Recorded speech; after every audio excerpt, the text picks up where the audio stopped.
கொடியை ஏற்றுவதற்காக இந்த குத்து விளக்கினை ஏற்ற நேரராயர் அவர்களையும், திருமதி Cynthia, doctor Cynthia BSMS Nellai cancer care center அவர்களையும், டாக்டர் இன்சுவை government medical college hospital Thoothukudi மற்றும் முனைவர் திரு சகாயராஜ் அவர்களையும்,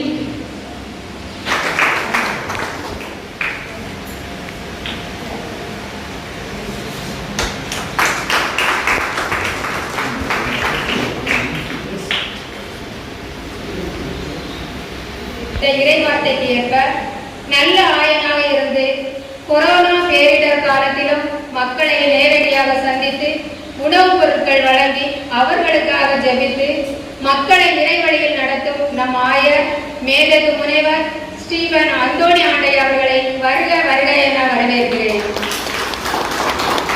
அவர்களுக்கு நம்முடைய இயக்குநர் தந்தை அவர்கள் பொன்னாடை போட்டுவார்கள்.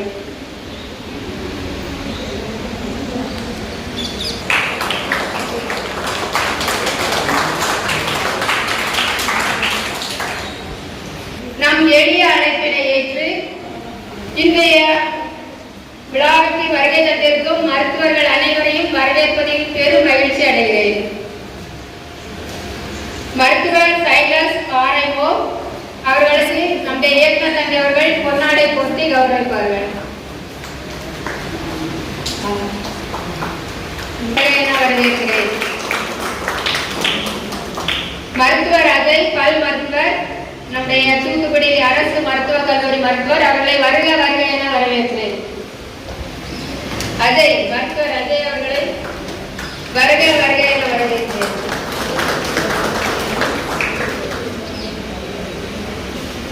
என்பது உலகளாவிய அளவில் நீங்கள் கடமையை துறந்து பல நாடுகளில் நடைபெறுகிற இது போன்ற செயல்பாடுகளை கவனித்தோம் என்றால் சே நோ டு பெயின் என்கிற பெயரில் நிறைய பேர் வலி நீக்க அல்லது வலியை குறைக்க, அதுதான் இந்த வார்த்தையினுடைய சரியான பொருள். வலி இல்லாமல் வாழ்வது அல்லது வலியை குறைத்து வாழ்வது, அதற்காக சக மனிதர்களுக்கு இன்னொருத்தோடு உதவுவது. இதை நாம் பல கட்டங்களில் பல இடங்களில் பல்வேறு வழிகளில் நிறைய நல்ல உள்ளங்கள் செய்வதை பார்த்திருக்கிறோம். அந்த வகையில் கடந்த ஆண்டு பிப்ரவரி மாதம் 4ஆம் தேதி புற்றுநோய்க்கான விழிப்புணர்வு நிகழ்வை நாம் நம்முடைய தூத்துக்குடி மாவட்ட ஆட்சியர் திரு சந்தீப் நந்தூரி அவருடைய தலைமையில் மிக பிரமாண்டமாக நிறைய 1000க்கும் மேற்பட்டவர்கள் கலந்து கொண்ட மிகப்பெரிய பேரணி நடத்தினோம். அதில் நிறைய நல்ல உள்ளங்களை பங்கு கொண்டார்கள். அதற்கு மிக முக்கியமாக நமக்கு பின்பலமாக இருந்து ஊக்கமும் ஆக்கமும் தந்த 2 மருத்துவர்கள் நம்முடைய தூத்துக்குடி அரசு மருத்துவமனையில் அப்பொழுதும் பொறுப்பிலே இருந்த இன்றைக்கு நம்முடைய வந்து இந்த துவக்க விழா நிகழ்வுக்கு பங்கு கொள்ள வந்திருக்கிற மருத்துவர் சைலஸ் அவர்களையும் மருத்துவர் இன்சுவை அவர்களும் நமக்கு கூடவே இருந்து அந்த நிகழ்வை மிக உற்சாகம் கொடுத்து வழிநடத்தினார்கள். அது மட்டுமல்லாமல் ஆண்டு முழுவதும் மாதத்துக்கு ஒரு புற்றுநோய் கண்டறிதல் இலவச சிகிச்சையை திருநெல்வேலி நெல்லை கேன்சர் கேர் சென்டர் மூலமாக இங்கே வந்து துவக்கவரை ஆற்றிய மருத்துவர் சிந்தியா அவர்கள் கூடவே இருந்து மருத்துவ குழுவோடு வந்து எனக்கு 18 முகாம்கள் இதுவரை நடத்தியிருக்கிறோம். இந்த கொரோனா காலத்திலும் சிறிய விடுமுறைக்கு பின்னால் நாம் இந்த மாதத்திலிருந்து மாதத்திற்கு 2 கிராமங்களில் இந்த இலவச புற்றுநோய் கண்டறிதல் முகாமை நாம் நடத்தியிருக்கிறோம். இன்னும் போக கடந்த ஆண்டுகளில் பார்த்தோம் என்றால் நம்முடைய பணியாளர்கள் நிறைய பேர் படுக்கையில் இருந்த நோயாளிகளை சந்தித்து நேரடியாகவே அவர்களுக்கு உதவிகள் செய்து இதுவரைக்கும் 4 பேர் மரண தருவாயில் அவர்களை பராமரித்து அவர்களுக்கு போதுமான உணவு, பழங்கள், மருந்துகள் எல்லாவற்றையும் கொடுத்து அருகிலிருந்து கவனித்து ஏன் இந்த 4 பேருமே இறுதி வரை இறுதி மூச்சு இறைவனில் சேர்ந்து மரணம் அடைந்த பின்னால் அவருடைய அடக்க செலவு எல்லாவற்றையும் நாமே ஏற்றுக்கொண்டு அவருடைய நல்லதொரு டிக்னிஃபைடு டெத் என்பதையும் வழங்கியிருக்கிறோம். இதுதான் அன்னை தெரசா காட்டிய வழி. இது 2 வருடத்தில் 4 என்று சொன்னால் ஏற்கனவே புற்றுநோயின் பாதிப்பினால் பாதிக்கப்பட்டு ஏற்கனவே 40க்கும் மேற்பட்ட நோயாளிகளுக்கு நாம் தொடர் கண்காணிப்பும் தொடர் சிகிச்சையும் வழங்குவதற்கு பல்வேறு வழிகளிலே உதவி செய்து கொண்டிருக்கிறோம். அதில் நீங்கள் எல்லாரும் பல்வேறு வகைகளிலே உதவி செய்திருக்கிறீர்கள். நீங்கள் இன்றைக்கு மருத்துவ இன்சுவை அழகாக சொன்னது போல இங்கே இன்றைக்கு நீங்கள் தான் கதாநாயகர்கள். நீங்களால் நீங்கள் தான் இதை செய்ய போகிறீர்கள், உங்களால் தான் இந்த அன்னை தெரசா ஆதரவு கரங்கள். ஏன் இதை ஆதரவு கரங்கள் என்று சொன்னோம் என்றால், இறைவன் இந்த உலகத்தில் நேரடியாக பணிகளை செய்வதற்கு கரங்களை தேடுகிறார். அந்த கரங்களின் வீழ்ச்சியாக, கடவுளின் கரங்களின் வீழ்ச்சியாக, கடவுளின் ஆதரவு கரங்களின் வீழ்ச்சியாக இங்கு இருக்கிற தன்னார்வ தொண்டர்கள் எல்லாரும் வந்திருக்கிறீர்கள். உங்களை சிறந்தாழ்த்தி வணங்கி இறைவன் உங்கள் நிறைவாக உங்களையும் உங்கள் குடும்பத்தாரையும் ஆசீர்வதிக்க வேண்டும் என மனமாற வாழ்த்துகிறேன். இந்த நாளில், இந்த துவக்க விழாவில் நாம் இதற்கென்று ஒரு குழு ஏற்படுத்தி இருக்கிறோம். இதுவரை நம் நகரத்தின் ஏறக்குறைய 10 இடங்களில் இங்கே வந்திருக்கிற பங்கு தந்தையர்கள் அனைவருடைய உதவியின் மூலமாக 10 பங்கு தந்தையர்கள் நம்முடைய இந்த பாலியேட்டிவ் கேர் யூனிட்டில் பார்ட்னர்ஸ் இன் பாலியேட்டிவ் கேர் என்ற முறையில் நம்மோடு இணைந்து இந்த தேவையில் இருக்கிற நோயாளிகளை கண்டுகொள்ள உதவி இருக்கிறார்கள். இதில் 114 நோயாளிகளை, படுத்த படுக்கையாக இருக்கிற நோயாளிகளை இனம் கொண்டிருக்கிறோம். அவர்களுக்கு நம்முடைய சிகிச்சையை அங்கொன்றும் இங்கொன்றுமாக ஏற்கனவே ஆரம்பித்திருக்கிறோம். இதற்கு பல வழிகளில் நேரடியாகவே தன்னுடைய நேரம் பொருள் என்று பார்க்காமல் உண்மையாகவே கடவுளின் பணி என உணர்ந்து அவர்கள் மறையறையை குறிப்பிட்டது போல தாங்களாகவே நற்செய்தியாக விளங்கி அவர்களுக்கு நேரடியாக சென்று கவனித்து எந்த ஒரு இக்கட்டையும் நோக்காமல் அற்புதமான பணிகளை செய்து வருகிற மருத்துவர்கள் சந்தியா வதனா மற்றும் அஜய் அவர்களுக்கு நம்முடைய மனமார்ந்த நன்றிகளை இந்த வேளையிலே தெரிவித்துக் கொள்கிறோம். அவர்கள்தான் இந்த மருத்துவ சிகிச்சை முறைகளையும் இந்த பராமரிப்பு முறைகளையும் எப்படி தொடர்ந்து செய்வது என்பதை தொடர்ந்து நம்மளுக்கு வழிகாட்டி கொண்டே இருக்கிறார். அவர்களோடு இந்த குழுவின் பொறுப்பாளராக நம்முடைய ஸ்டாஃப் நர்ஸ் ஒருத்தவங்க இருக்கிறாங்க, திருமதி பிரின்சஸ் அவர்கள் பொறுப்பாளராக செவிலியராக இருந்து இந்த குழுவை வழிநடத்துவார்கள். அவர்களோடு நீங்கள் வந்திருக்கிற தன்னார்வ தொண்டர்களாக இதுவரை 43 பேர் பதிவு செய்திருக்கிறார்கள். இன்னைக்கு மழையின் காரணமாக பாதிக்கு மேற்பட்டு வர முடியாமல் போயிருக்கலாம். ஆனால் 7 பேருக்கு நாம் அடையாள அட்டை வழங்குவோம். அவர்களின் முறை வைத்து அவர்களுக்கு நாட்கள் பிரிக்கப்பட்டிருக்கிறது. வேறு இடங்கள் ஒரு நாளைக்கு 10 நோயாளிகள் வீதம் ஒரு மாதம் முழுவதுமாக நாம் ஏறக்குறைய 250 சந்திப்புகளை செய்ய இருக்கிறோம். அதற்கு ஒரு வாகனம் இதற்காகவே நாம் தயார் செய்திருக்கிறோம். அதற்கு அனுமதி வழங்கி அதை ஊக்கமளித்த நம்ம டிஎம்எஸ் தலைவராக இருக்கிற ஆயுதர்களுக்கு மனமார்ந்த நன்றிகளை தெரிவிக்கிறோம். இந்த நிகழ்வின் முடிவில் அந்த வாகனத்தை நாம் ஆயுதங்களுடைய கரங்களால் அர்ச்சித்து இந்த புனித பணிக்காக அதை அர்ப்பணிக்க இருக்கிறோம். இந்த நாள் இறைவனுக்கு நாம் மகிழ்ச்சியாக நன்றி சொல்ல வேண்டிய நாள். இந்த நாள் நம்முடைய டிஎம்எஸ்எஸ் நிறுவனத்தினுடைய பாதுகாவலியாக, வழிகாட்டியாக, பேட்டன் செய்தாக இருக்கக்கூடிய புனித அன்னை தெரசா அவர்களுடைய ஜபங்களோடும் மன்றாட்டுகளோடும் ஆசீர்வாதங்களோடும் இறைவன் அருளை எந்நாடும் நமக்கு துணை இருக்கும் என்று நம்பி ஆண்டு முழுவதும் ஏழை எளியவர்களை தேடி நான் நோயிற்றிருந்தேன், நீங்கள் என்னை பார்க்க வந்தீர்கள் என்று கடவுளே சொல்கிறார். நோயாளிகளை பார்க்க போகிற ஒவ்வொரு நேரமும் நாம் கடவுளை பார்க்க போகிறோம் என்கிற ஆழமான இறையியல் நம்பிக்கையோடு இந்த பணியை தொடர்வோம். இங்கே வந்திருக்கிற தன்னார்வ தொண்டர்கள் ஒவ்வொருவரையும், நம்முடைய டிஎம்எஸ்எஸ் பணியாளர்கள் அனைவரையும், நமக்கு ஆசி வழங்க வந்திருக்கிற அருட்தந்தையர்கள் மற்றும் ஆயத்தந்தையர்கள் அவர்களையும் நமக்கு பக்கபலமாக இருந்து உதவ கூடவே இருந்து உதவ வந்திருக்கிற மருத்துவர்கள் ஒவ்வொருவருக்கும் மனமார்ந்த நன்றிகளையும் வாழ்த்துகளையும் இறைவனுடைய அருளையும் தெரிவித்துக் கொள்கிறேன். நன்றி. புற்றுநோயை பற்றி இந்த ஊர்ல நிறைய பரவலா நிறைய பேசிட்டு இருக்காங்க. புற்றுநோய் இப்போ போன வீதியில நான் அதோடைய அறிவுகள் என்ன, அதோடைய எப்படி அது வராமல் நம்ம தடுத்துக் கொள்ளலாம் என்பதை பற்றி பேசினோம். இப்போ இந்த சூழ்நிலையில புற்றுநோயுடைய சிகிச்சை முறைகள் என்னென்ன, இப்போ ஒவ்வொருத்தரும் ஒரு வீட்டில் போய் மக்களை நேரடியாக சந்திக்கிறதுனால இந்த சிகிச்சை முறைகளை பற்றி தெரிஞ்சு அவங்க கிட்ட சொல்றது நல்லதா இருக்கும். இப்போ புற்றுநோய்க்கு 3 மும்முறை தாக்குதலுக்கு மல்டி மொடாலிட்டி ட்ரீட்மெண்ட், அறுவை சிகிச்சை, கீமோதெரப்பி என்ற வேதியியல் சிகிச்சை, அப்புறம் ரேடியேஷன் கதிர்வீச்சு சிகிச்சை. இப்போ நம்ம ஊருக்கு இப்போதான் புதுசாக லீனியர் ஆக்சிலரேட்டர் என்ற கதிர்வீச்சு கொடுக்கக்கூடிய நவீன கருவி முதலமைச்சர் நவம்பர் 11ஆம் தேதி தூத்துக்குடி அரசு மருத்துவக் கல்லூரி மருத்துவத்திலே நிறுவனம் பண்ணிட்டு செஞ்சிருக்காங்க. இப்போ இது கதிர்வீச்சு சிகிச்சை ரொம்ப மிகவும் முக்கிய பங்கு வகிக்கிறது. புற்றுநோய் எந்த உறுப்பை பாதிக்கிறது, அந்த புற்றுநோயின் தர வரிசை, அதாவது கிரேட், தீவிரத்தன்மை எப்படிப்பட்ட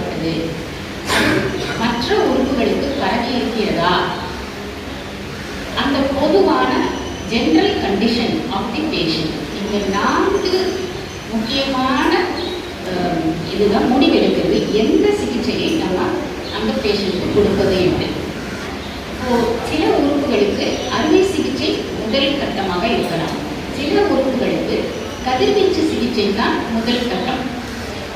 உதாரணத்திற்கு மார்பக புற்றுநோய்க்கு அறுவை சிகிச்சை தான் முதல் முறை. ஆனால் கர்ப்பப்பை வாய் புற்றுநோயை எடுத்துக்கொண்டால் கதிர்வீச்சு சிகிச்சை தான் சிறந்தது முதல் முறை.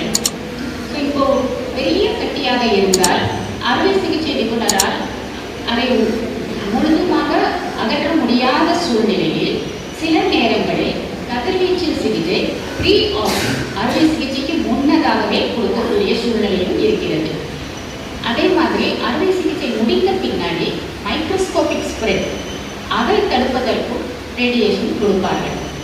இப்போ நம்ம தூத்துக்குடி அரசு மருத்துவக் கல்லூரி மருத்துவமனைக்கு வந்திருக்கும் நவீன கருவி என்பது லீனியர் ஆஸ்பிரேட்டர், யுனிக் பர்ஃபார்மன்ஸ். இந்த கதிர்வீச்சு சிகிச்சை எப்படி என்றால் அறுவை சிகிச்சைக்கு மாதிரி 4 மணி நேரத்திலேயோ 2 மணி நேரத்திலேயோ முடியக்கூடியது அல்ல. ஒவ்வொரு உறுப்புக்கும் எவ்வளவு கதிர் செலுத்தவும் அப்படிங்கிற ஒரு விதிமுறை இருக்கு. இது கரண்ட்னு சொல்றாங்க, எல்லாரும் அது பயப்படுறாங்க. அப்படி கிடையாது. இது எப்படி நம்ம எக்ஸ்ரே எடுக்கிறோமோ அதே மாதிரி அந்த 2 நிமிஷம் தான். பேஷண்ட் வலியோ எதுவுமே இருக்காது.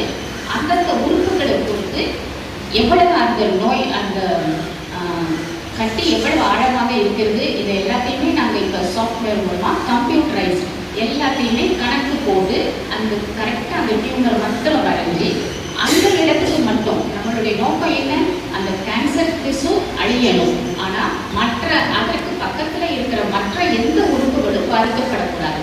இதுதான் நம்மளுடைய நோக்கம் இந்த கதிர்வீச்சு செலுத்துறதுல. எப்படி நம்ம ஒரு குளத்துல தளத்துக்கு போட்டால் ரிப்பிள்ஸ் வருது இல்லையா, அது மாதிரி நம்ம கதிர்வீச்சை நம்ம உடம்புல செலுத்தும் போது பக்கத்தில் இருக்கும் உறுப்புகளும் லேசாக பாதிக்கும். அதனால நம்ம ஒரேடியா அத்தனை இதுக்கு யூனிட் கிரேட், இந்த இந்த நோய்க்கு இவ்வளவு கிரேட் அப்படின்னு கணக்கு போட்டு வச்சிருக்காங்க. அப்போ நமக்கு ஒரேடியா 60 கிரேவும் ஒரு மனிதருக்கு செலுத்த முடியாது. அதனால இதை பங்கிட்டு ஒரு நாளைக்கு 2 கிரேட் அப்படிங்கிற விதமாக தான் நம்ம செலுத்த முடியும். ஸோ வாரத்தில் 5 நாட்களுக்கு இந்த கதிர்வீச்சு சிகிச்சை நடக்கும். சனி ஞாயிறு கதிர்வீச்சு கொடுக்க மாட்டோம். ஏனென்றால் அந்த பக்கத்தில் இருக்கிற லேச அடிமாக்கிற அந்த செல்களும் தன்னுடைய சுய சக்தியை பெறுவதற்காக அந்த 2 நாள் கேப் கொடுக்குறோம். திருப்பி அப்போ மற்ற கேன்சர் செல்ஸ் அடி வாங்கிறதுக்கு ஏதுவாகுது. ஸோ இப்படி தான் நம்ம இந்த கதிர்வீச்சு சிகிச்சையை பிரித்து பங்கிட்டு கொடுக்குறோம். மொத்தம் ட்ரீட்மெண்ட் ஷெட்யூல் 5 வாரங்கள் இருக்கும். வாரத்தில் 5 நாட்கள் விதமாக 5 வாரங்கள் இந்த கதிர்வீச்சு சிகிச்சை இருக்கும். இப்போ இந்த பேஷண்ட்ஸ் இப்போ 1.5 மாசமா நாங்கள் பார்க்கறதுல அவங்க இவ்வளவு நாள் நாங்கள் ஆஸ்பத்திரியில் இருக்கணுமா, ஆப்ரேஷன்னா அவ்வளோதான் 8 நாளைக்கு நாங்கள் வழக்கு வீட்டுக்கு போயிடுவோம், கதிர்வீச்சுன்னா என்ன இவ்வளவு நாள் சொல்கிறீங்க, அது ஒரு பயப்படுறாங்க. கதிர்வீச்சுக்கு இப்போ பழகிட்டாங்க, ஆனால் ரொம்ப நாள் இருக்கிறத பற்றி பயப்படுறாங்க. அப்போ நமக்கு இங்கே எல்லா பேஷண்ட்டும் கட்டாயம் ஆஸ்பத்திரியில் அட்மிட் ஆகி தான் வைத்தியம் பண்ணணும் அப்படிங்கிறது கிடையாது. General condition of the patient நல்லா இருக்குது அப்படின்னு சொன்னால் அவங்க வீடு தூத்துக்குடியிலேயே இருக்குன்னா அவங்க வீட்டில் இருந்தே வச்சுட்டு போகலாம். ½ hour தான் ஆகும் நமக்கு நம்ம கதிர்வீச்சு வச்சுட்டு போகிறது. இப்போ எங்களுக்கு 1.5 மாதத்துல 58 பேர் பயனடைஞ்சிருக்காங்க இந்த கதிர்வீச்சு சிகிச்சை முறையால். ஸ்ரீவைகுண்டம், திருச்செந்தூர், திருநெல்வேலி, நாசரேத் இதெல்லாம் கூடி தினமும் புற நோயாளியாக இருந்தே கூடி வச்சுட்டு போகிறாங்க. ரொம்ப முடியாமல் இருக்கிற பேஷண்ட்டு 37 பேர் பெட்டில் சேர்ந்து இருந்து சிகிச்சை பெறுறாங்க.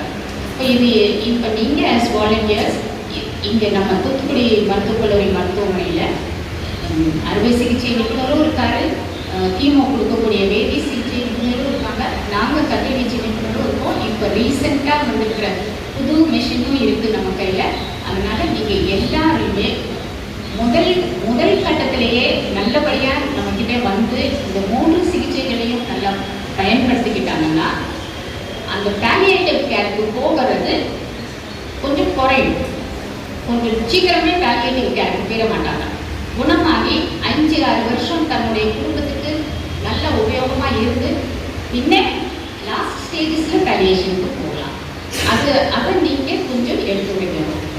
மற்ற சைடு எஃபெக்ட்ஸ் இருக்கும், அது வாய் புண்ணு, குடல் புண்ணு அந்த மாதிரி தான், லேசானது தான் கதிர்வீச்சுடைய சைடு எஃபெக்ட். அதுக்கு என்ன அந்த தக்க மருந்துகளும் ஊசிகளும் போட்டு சரி செஞ்சுக்கலாம். ஸோ நீங்கள் எல்லாருமே இந்த கருத்தை தெரிவிக்கணும்.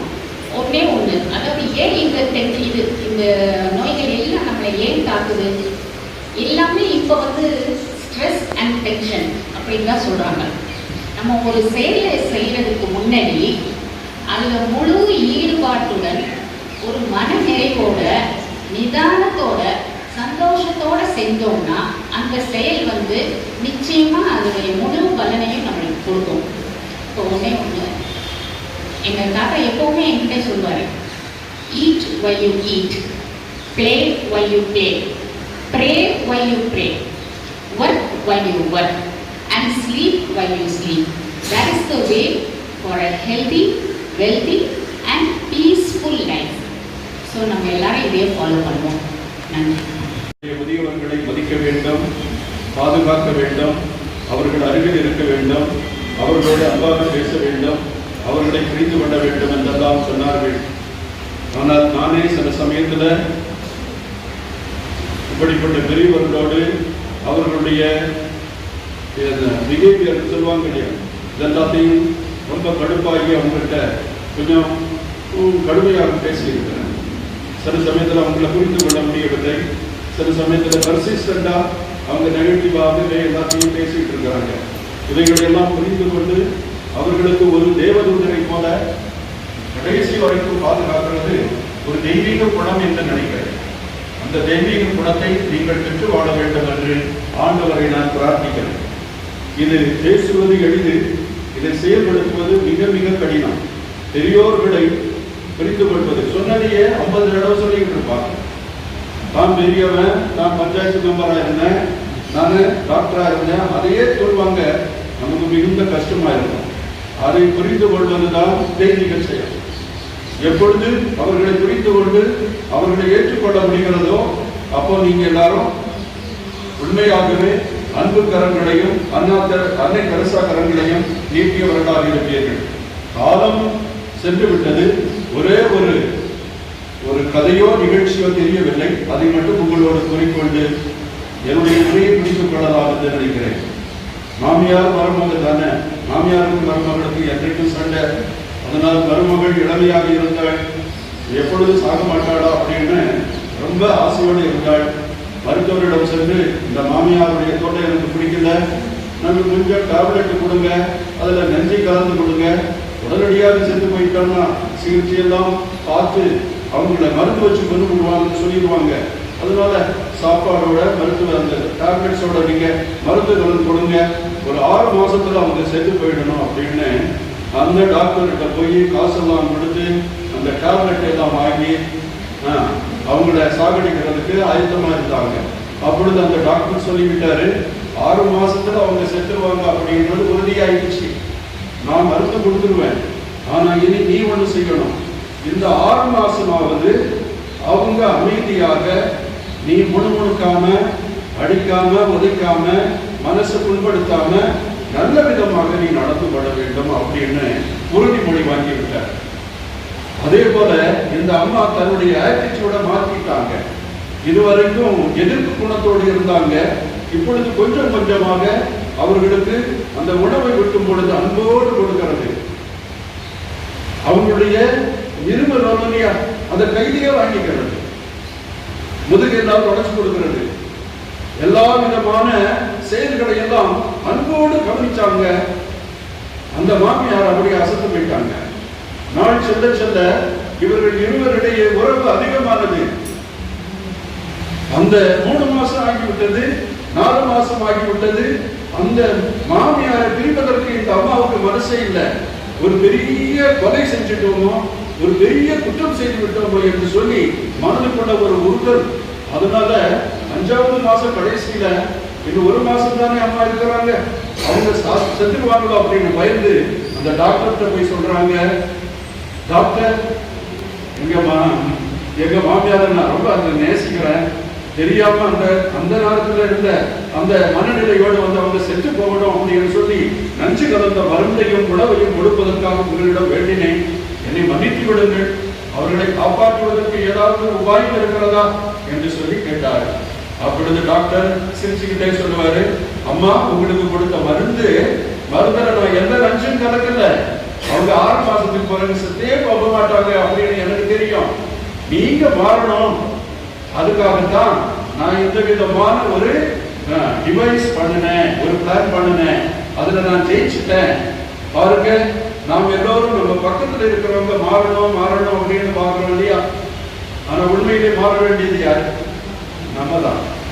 நம்ம மாறிட்டோம்னு சொன்னா உலகமே மாறிடும், எல்லோரும் மாறுவாங்க. அவங்க அப்படித்தான் இருப்பாங்க. Don't try to change anybody. Don't try to change their behavior. அவர்கள் அப்படித்தான் இருப்பாங்க. தேடு எப்போ என்ன செய்யும்? அது கொட்டாம இருக்காது. தேடு சொல்ல முடியுமா? ஒரு சிலர் கோபம் பட்டுக்கிட்டே தான் இருப்பாங்க.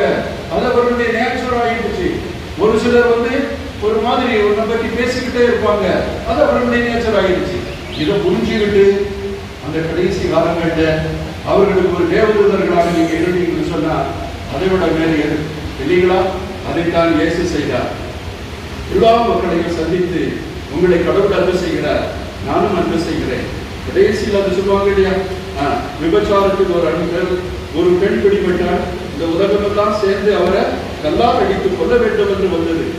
நாம் எல்லோரும் இந்த உலகத்தினுடைய மனப்பான்மையை கொண்டிருக்கிறோம். தவறு செய்தவர்களை உடனே அடித்து கொள்ள வேண்டும் என்று ஆசைப்படுகிறோம். நோயால் உள்ளவர்களை எல்லாத்தையும் செத்து போங்க அப்படின்னு தானே ஹிட்லர் சொன்னாரு. அவர்களெல்லாம் உடனுடனே செத்து போயிடணும் அப்படின்னு ஆசைப்பட்டாரு. ஆனா அவர்கள் தான் நம்முடைய சொத்து, அவர்கள் தான் நம்முடைய மகிழ்ச்சி, அவர்கள் தான் இறைவன் நமக்கு கொடுத்த ஆசீர்வாதம். இந்த மாதிரி கஷ்டங்கள் இருக்கிறதுனால தான் வீரமான நெஞ்சங்கள் நிறைய வெளிப்படுகின்றன என்று சொல்லி இன்றைக்கு உளவியலாளர்கள் எல்லாம் சொல்றாங்க. அதனால நம்முடைய வாழ்வில் நாம் எப்படி இருக்க வேண்டும் என்பது நமக்கு தெரிந்து விடுகிறது. கொஞ்சம் கருணை காட்டுவோம். இயேசு என்ன சொன்னார்? உங்களின் பாவம் இல்லாதவன் அவளை கொல்லட்டும் என்று சொன்னார். அந்த அம்மா பயந்துட்டு இருக்கிறாங்க. எல்லாரும் படித்தாங்க, யாருமே கண்டறியவில்லை. இயேசு மட்டும்தான் கண்டறிய முடியும். ஒருவேளை இவர் என்னை கண்டறிந்து கொண்டு கொடுப்பாரோ என்று பயந்து கொண்டிருக்கும் பொழுது, அம்மா நானும் கண்டறிய மாட்டேன், அப்படிப்பட்ட ஒருவராக நீங்கள் இருக்க வேண்டும் என்று வாழ்த்தி உங்களிடமிருந்து விடைபெறுகிறேன். நன்றி.